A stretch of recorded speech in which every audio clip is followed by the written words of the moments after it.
तर मागच्या भागात आपण पाहिलं की सुनंदा कोमलच्या घरी गेली होती. कोमल म्हणते, हॅलो आंटी. कोमल म्हणाली आणि आत गेली. कृपया तिला मनासारखं घेऊ नका, ती फक्त बाहेर जायला घाई करत आहे. करिश्मा म्हणाली, ठीक आहे, आता मला निघावं लागेल. मी येथे येण्याचं कारण म्हणजे सांगायचं की या वीकेंडला मी तुमच्या मुलीसाठी माझ्या मुलासोबत डेट आयोजित करणार आहे. तुम्हाला चालेल का? सुनंदा म्हणाली, अर्थातच. त्यांनी एकमेकांना भेटायला हवं, जेणेकरून ते एकमेकांना चांगलं समजू शकतील.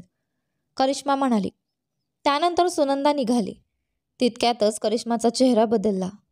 तिने रागाने फुलांचा वास जुमानला. ती स्वतःला राणीसारखी उंच आणि सामर्थ्यशाली समजते. सुनंदा गुप्ता, मी तुला तुझं खरं स्थान दाखवेन, करिश्मा विचार करत होती सुनंदाला निघताना पाहून. सुनंदा कारमध्ये आली. तिची पर्स कारच्या सीटवर फेकली. ती रागाने त्रस्त होती. नंतर तिने एक दीर्घ श्वास घेत स्वतःला शांत केलं. ती थेट आशिषच्या स्टडी रूममध्ये गेली आणि काही फाईल शोधायला लागली. अखेर तिला ज्या फाईलचा ती शोध करत होती ती सापडली आणि तिने ती तपासली. तेच घर. तिने करिश्माच्या घराचा फोटो असलेली फाईल सापडली. नंतर तिला आशिष आणि करिश्मा यांच्यातील घराचा करार सापडला. ते खरेदी करते नाहीत, ते फक्त ढोंग करतात. ते फक्त मूर्ख आणि जमिनीवरचे आहेत. तिच्या मुलीला गिझरसुद्धा काय असतं ते माहीत नाही. ते इतके कसे पुढे पोहोचले? हे घर आशिषचं आहे. आता काय लपवत आहेस आशिष गुप्ता? सुनंदा त्या फाईलकडे पाहत म्हणाली. आर्या तिच्या कारमध्ये लंच बॉक्स घेत होती आणि रणधीरला भेटायला गेली. तिच्या सासूने रणधीर आणि त्यांच्या सहकाऱ्यांसाठी जेवण तयार केले होते. सासूने तिला लंच बॉक्स घेऊन पाठवले कारण तिला माहीत नव्हते की आर्या कोण आहे. आर्या नाकारूही शकत नव्हती, कारण तिची सासू प्रेमळ स्वभावाची आहे आणि तिला स्वतःच्या मुलीसारखं वागवते. तिने रणधीरला फोन केला आणि त्याचं ठिकाण विचारलं. त्याने सांगितलं की तो आपल्या एजन्सीत आहे. त्यामुळे ती आता जड टिफिन बॉक्स स्वतः घेऊन रणधीरला भेटायला जात होती. रणधीर त्यावेळी आपल्या बॉसशी बोलत होता, म्हणजे बॉडीगार्ड एजन्सीच्या मालकाशी. कमिशनरच्या मुलीला पुन्हा तू बॉडीगार्ड म्हणून हवा आहे. ते तुझी मागणी करत आहेत. मी काय करू? बॉसने विचारले. माफ करा, मी तिच्यासाठी काम करणार नाही, रणधीरने सांगितले. मला माहीत होतं की तू ही ऑफर नाकारशील, म्हणून मी आधीच नाकारले. तिने तुझ्यासोबत जे काही केलं त्याबद्दल ऐकलं. आपण बॉडीगार्ड आहोत, तरीही आपण माणूस आहोत, खेळण्याच्या पुतळ्यासारखे नाही. हे श्रीमंत लोक खरंच विचारही करत नाहीत आणि अहंकारी आहेत, बॉस म्हणाले. सर्व श्रीमंत लोक असे नाहीत, त्यांच्यामध्ये काही मृदू लोकही असतात, रणधीर हसत म्हणाला. त्याचा बॉस आश्चर्यचकित झाला, कारण या एजन्सीत सामील झाल्यानंतर रणधीर अगदी लाकडी पुतळ्यासारखा होता. तो कधीही हसत नसे, फक्त काम करत असे. पण आता त्याचा हसरा चेहरा परत आला आहे. ही बदली तुझ्या पत्नीमुळे आहे का? बॉसने उत्सुकतेने विचारले. हं, काय विचारताय? रणधीरने विचारले. मी विचारत आहे, श्रीमंत लोकांबद्दल तुझ्या विचारांमध्ये बदल आणि तुझ्या चेहऱ्यावर हसू, यामागे ती आहे का? बॉसने विचारले. रणधीरलाही स्वतःमध्ये हा बदल कधी जाणवत नव्हता. आता त्याला समजत आहे, मी खरंच तिच्यामुळे बदललोय का? तो स्वतःशी विचारत होता. त्यावेळी कोणीतरी दारावर ठोका दिला आणि म्हटले, एजंट, तुमची पत्नी आली आहे. त्यांच्या व्यवसायात ते एकमेकांना एजंट म्हणून संबोधतात. बॉसने विचार केला की त्याची पत्नी लंचसाठी आली असेल. हं, मी येतो, बॉस म्हणत होता. दारावर उभा असलेला एजंट म्हणाला, ती तुमची पत्नी नाही, ती एजंट रणधीरची पत्नी आहे. रणधीर आश्चर्यचकित झाला. ती सर्वांसाठी लंच घेऊन आली आहे, दारावरचा एजंट म्हणाला. रणधीर शक्य तितका लवकर धावत गेला आणि तिला सर्वांना अभिवादन करत आणि लंचसाठी आमंत्रित करत पाहिले. आर्याला तिथे पाहून केवळ रणधीर नाही, तर ज्या बॉडीगार्ड्सने पूर्वी तिचं रक्षण केले होते तेही तिच्या नम्र वागण्याने प्रथमच आश्चर्यचकित झाले. वा, तीच का ती गुप्ता बिझनेस साम्राज्याची वारसदार? पण तुला नाही वाटलं का ती लग्नानंतर थोडी बदलली आहे? एजंट रणधीरशी लग्न केल्यानंतर? असं कसं शक्य आहे? काही महिन्यात कोणी इतकं बदलतं का? पण रणधीर खूप हुशार आहे. त्याने भारी शिकार पकडली आहे. आता त्यांचं भविष्य पैशांनी भरलेलं असेल. पैशात काय विशेष? तुला वाटतं का ती श्रीमंत, थंड आणि अहंकारी आर्या ओबेरॉय त्याच्याशी चांगलं वागत असेल? तो तिच्यासाठी फक्त एक कुत्राच आहे. एजन्सीचे काही एजंट एका कोपऱ्यात बसून गप्पा मारत होते. बस करा, काय बोलताय हे पाहिलंय का? रोहन म्हणाला, जो आर्या आणि रणधीरच्या लग्नात उपस्थित होता. रोहन रणधीरचा खूप आदर करतो. त्याच्यासाठी रणधीर म्हणजे एक आदर्श होता. त्याने इतरांकडून ऐकलेल्या गोष्टींनी तो खूप प्रेरित झाला होता. काय झालं तुला? आम्ही फक्त सत्य बोलत आहोत, एक एजंट म्हणाला. सत्य? मग ते त्यांच्या समोर का नाही बोलत? मागे का कुचपुच करताय? रोहन रागाने म्हणाला. मग काय झालं? एवढं का चिडतोस? मी काही चुकीचं बोललो का? सगळ्यांनाच माहीत आहे ती आर्या ओबेरॉय कशी आहे, त्या उद्धट एजंटने उत्तर दिलं. खरं तर तो एजंट रणधीरचा हेवा करत होता. रणधीर आपल्या कामात इतका उत्तम होता की आता सर्वजण त्याला बॉडीगार्ड म्हणून मागत होते. ती कधी तुला ओरडली का, जेव्हा तू तिचं रक्षण करत होतास? तिने कधी तुला दोष दिला का किंवा अपमान केला का? रोहनने विचारलं. होय, हे खरं होतं की आर्या थोडी थंड आणि मनाच्या गोष्टींमध्ये कठोर होती. ती फारसं बोलत नसे, पण तिने कधीच कोणाचा अपमान केला नव्हता. रोहन तेव्हा तिथे होता म्हणून त्याला हे सगळं माहीत होतं. का गप्प बसलात? उत्तर द्या, रोहन पुन्हा म्हणाला. चल, काय एवढं गंभीर घेतोयस? चला सगळे लंचला जाऊया. ते सगळे निघून गेले. रोहनने एक खोल श्वास घेतला आणि रणधीर आणि आर्याला भेटायला गेला. तू इथे का आली आहेस? रणधीरने आर्याला विचारलं. माझ्याकडे पर्याय नव्हता. आईने मला हे इथे आणायला सांगितलं, आर्या म्हणाली. ती अशा पद्धतीने बोलली की जणू ती नाईलाजाने आली आहे, पण प्रत्यक्षात ती आनंदी होती की ती इथे आली आहे. तेव्हाच रोहनही तिथे आला. एजंट, मी मदत करू का? रोहनने रणधीरला विचारलं. धन्यवाद रोहन, हे अन्न घे आणि सगळ्यांमध्ये वाटून टाक, रणधीर म्हणाला. पण रोहन अजूनही तिथेच उभा होता. रणधीरने त्याच्याकडे पाहिलं आणि त्याच्या नजरेतूनच सांगितलं. ओळख करून दे ना. हा माझा आर्मीतील ज्युनियर होता, पण इथे माझा सिनियर आहे आणि हा एक अतिशय मेहनती एजंट आहे, रोहन. रणधीर म्हणाला. नमस्कार रोहन, आर्या म्हणाली. नमस्कार मॅडम, मी सुद्धा तुमच्या लग्नात एजंट म्हणून होतो. तुम्हाला माझी आठवण आहे का? रोहनने उत्साहाने विचारलं. माफ करा, मला नाही आठवत. मी लोकांची नावं आणि चेहरे लक्षात ठेवण्यात फारशी चांगली नाही, आर्या म्हणाली. मग मलाही विसरणार का? रोहनने असत विचारलं. अरे नाही, अजिबात नाही. त्यावेळी मला काही विशेष कारण नव्हतं तुला लक्षात ठेवायला. तू थोड्या वेळासाठी बॉडीगार्ड होतास, म्हणून मला तेव्हा तसं वाटलं नाही. पण आता नक्की लक्षात ठेवेन, कारण माझ्या नवऱ्यानेच मला तुझी ओळख करून दिली आहे, आर्या म्हणाली. रोहन तिच्या उत्तराने खूप प्रभावित झाला. त्याला खात्री पटली की आर्या तशी वाईट नाही आणि त्याचा आदर्श रणधीर आपल्या लग्नात आनंदी आहे. त्यांच्यातील नातं पाहून त्याला स्पष्ट कळालं की दोघे एकमेकांवर प्रेम करतात. बरं, मी अन्न वाटतो आणि तुमच्यासाठी टेबलही लावतो. कृपया थोड्या वेळाने या, रोहन म्हणाला आणि निघून गेला. त्याला तुझं उत्तर आवडलं असावं असं दिसतंय, ऋत्विक म्हणाला रोहनकडे पाहत. पण मी काही विशेष बोललेच नाही, मी फक्त सत्य सांगितलं, आर्या म्हणाली. कधीकधी लोकांना खोट्या कौतुकापेक्षा खरं उत्तर जास्त आनंद देतं, रणधीर म्हणाला आर्याकडे पाहत हलकं हसत. आर्याने सुद्धा एक औपचारिक हसू दिलं, पण रणधीर तिच्याकडे काहीतरी वेगळ्याच भावनेने पाहत होता. त्याच्या मनात एक नवीन भावना जागी होत होती. आपल्या बहिणीच्या मृत्यूनंतरही त्याचं स्वतःचं आयुष्य आहे हे तो विसरलाच होता. जेव्हा आर्या आपल्या सहकाऱ्यांसाठी जेवण घेऊन आली, तेव्हा त्याला असं वाटलं की त्याचंही एक सामान्य आयुष्य आहे, जिथे प्रेम आणि काळजी वाटता येऊ शकते. तू खरंच मला आपला नवरा मानतेस का? रणधीरने विचारलं. हां, तू माझा नवरा आहेसच ना, यात काही शंका आहे का? त्याला काय सांगितलं असतं मग? जर नवरा नाही म्हणाले तर? आर्या थोडीशी गोंधळली, लाजत म्हणाली. रणधीर हसला, कारण ती लाजली की खूप गोड दिसायची. चल आज जाऊन जेऊया, रणधीर म्हणाला आणि तिला हॉलमध्ये घेऊन गेला, जिथे सगळे जेवत होते. त्यांच्यासाठी एक टेबल लावलं होतं. आर्या आणि रणधीर दोघंही एकत्र बसून जेवत होते. एकमेकांना पदार्थ वाढत होते. हे पाहून आधी ज्यांनी त्यांच्याबद्दल कुजबूज केली होती, त्यांच्या चेहऱ्यावर काळोख पसरला. जेवत असताना आर्याला रणधीरचा फोन आला. तिने 2दा कॉल कट केला, पण तो पुन्हा पुन्हा फोन करत होता. 1 मिनिट, आर्या म्हणाली आणि बाजूला जाऊन फोन घेतला.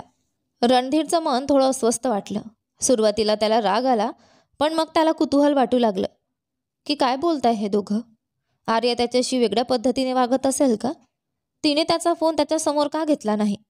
ह्यामुळे रणधीरच्या मनात जळफळाट आणि दुःख दोन्ही निर्माण झालं. काय झालंय तुला?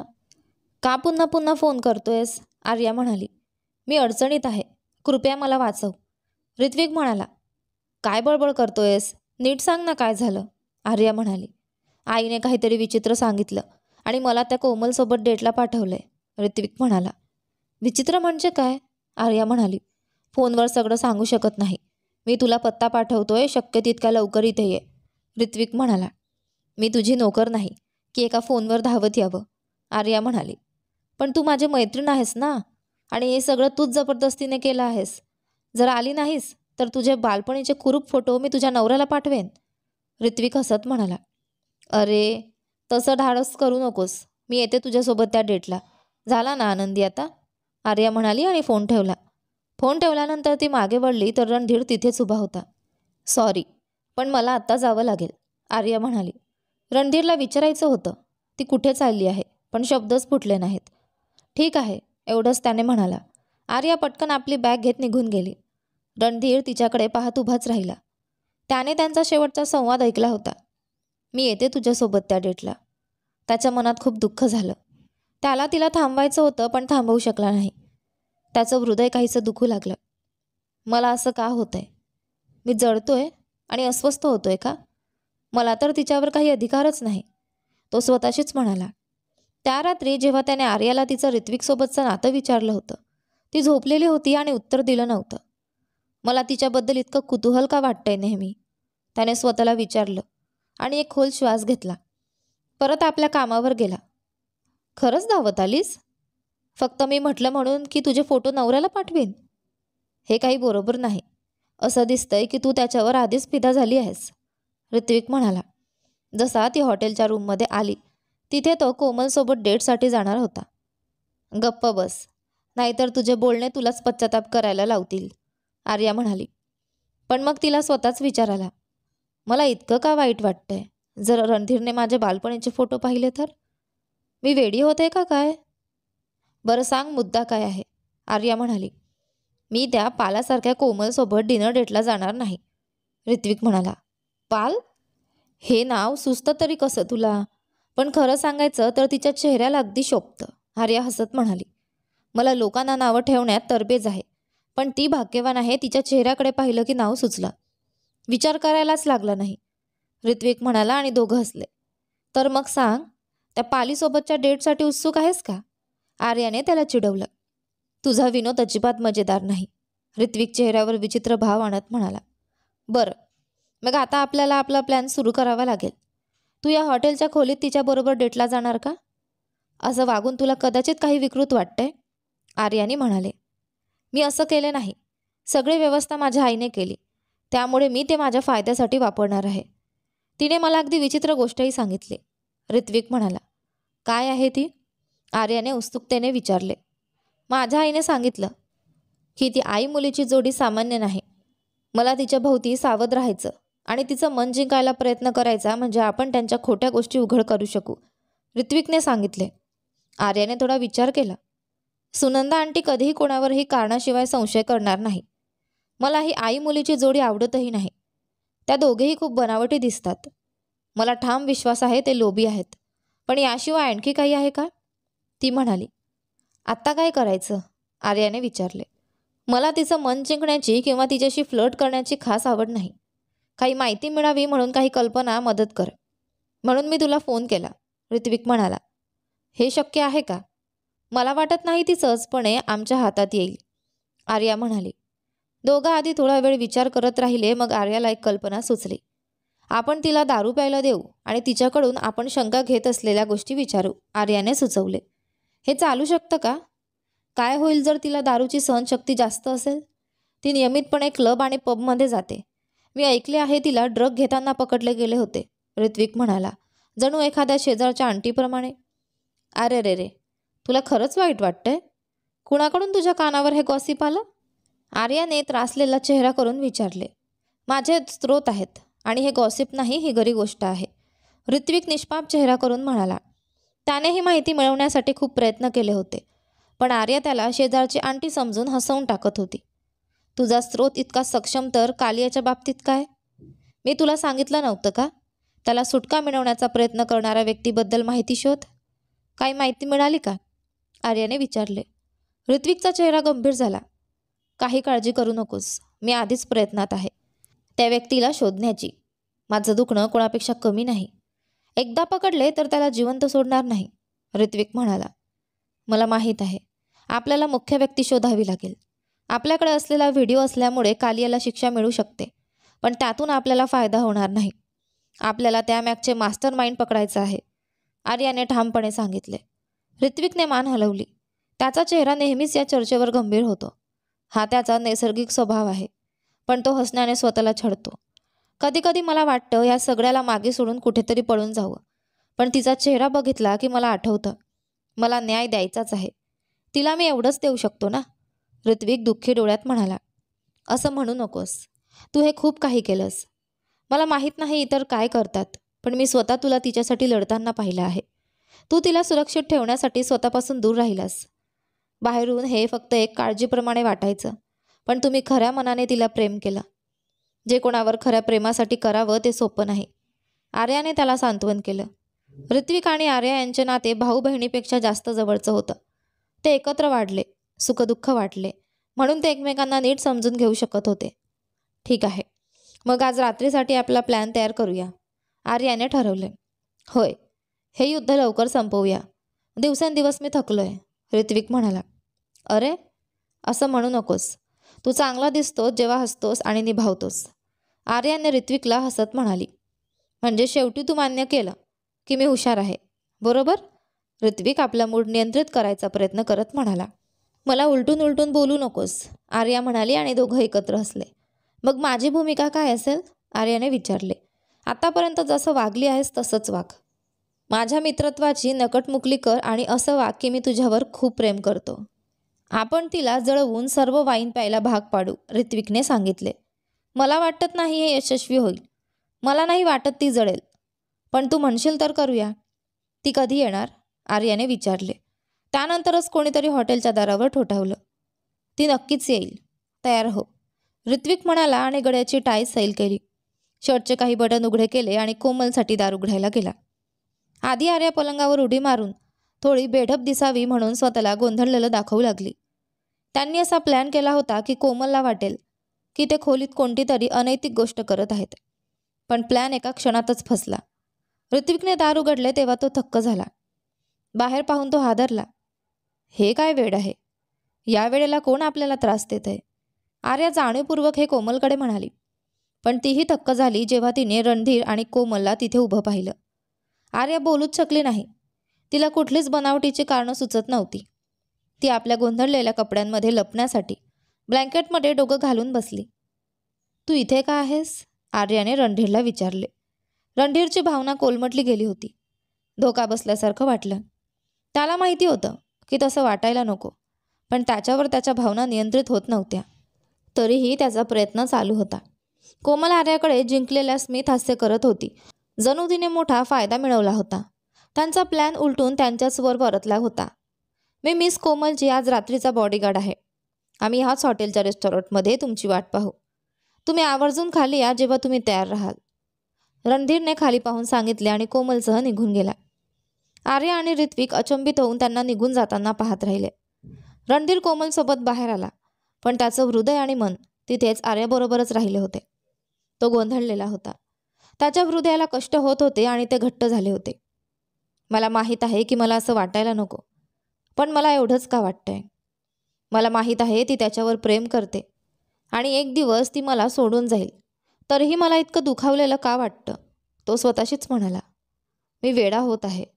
जेव्हा त्याने तिला त्या अवस्थेत पाहिलं तेव्हा त्याला तिला घेऊन तिथून जावं असं वाटलं. तिचा हात पकडून तिला आणायला आणि सांगायला की तिला त्या दुसऱ्या मुलासोबत असू नये. तिला आपल्या नात्याचा आदर करायला हवा. हे कशासाठी? मला ती का हवी आहे? कदाचित मला त्याचाच प्रतिशोध घ्यायचा आहे. म्हणूनच, कारण माझा उद्देश त्यांना विभक्त करणे आहे, त्याने स्वतःला तर्क दिला.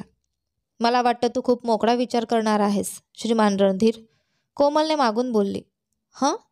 रणधीरने प्रश्न इतक्या भावाने तिला पाहिले. तू आपल्या बायकोला दुसऱ्या परपुरुषासोबत एका हॉटेलच्या खोलीत बघितलं, पण तू काहीच प्रतिक्रिया दिली नाहीस. म्हणून मला वाटले तू मोकळा विचार करणारा आहेस, कोमलने म्हणाली. तूही त्या व्यक्तीला पाहून प्रतिक्रिया दाखवली नाहीस ज्याच्याशी तू लग्न करणार आहेस, आणि तो दुसऱ्या स्त्रीसोबत आहे. पण आता तू अजूनही त्याच्याच भेटीसाठी येथे थांबली आहेस, रणधीरने विचारले. आमचं लग्न माझ्या आईने ठरवलं आहे. तिनेच मला माझ्या इच्छेविरुद्ध ठोठावली. तो माझा टाईपचा देखील नाही, पण मी काही करू शकत नाही, कोमल दुःखद चेहऱ्याने म्हणाली. जणू ती आईच्या व्यवस्थेची पीडित आहे. आणि तुम्ही श्रीमान रणधीर?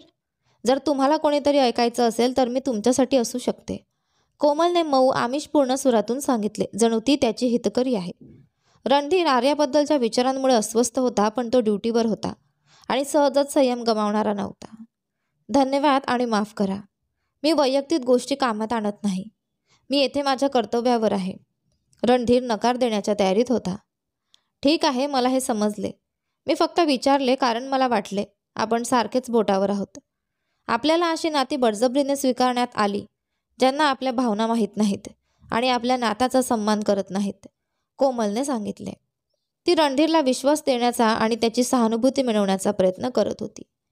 पण रणधीर अशा किंचित तक्रारीने प्रभावित होणारा माणूस नव्हता.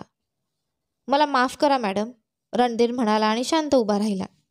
दरम्यान, माझा टाईप म्हणजे तुझ्यासारखा एक सुंदर, हुशार आणि सहज गाठता न येणारा पुरुष, कोमलने म्हणतात जाणून बुजून आपला हात रणधीरच्या खांद्यावर ठेवला. रणधीरने तिचं म्हणणं नीट ऐकलं आणि अर्थही समजला. तो नकार देण्याच्या तयारीत होता की त्यांनी एका आवाजात ऐकले. हे तुम्ही काय करताय? आर्याने ती पोज आणि कोमलच्या आमिषपूर्ण नजरा आणि अनौपचारिक हालचाली पाहतानाच तक्रार केली. आर्याला ते आवडले नाही. तिला कोमलचा हात ओढून तो तुटवून टाकायचा होता.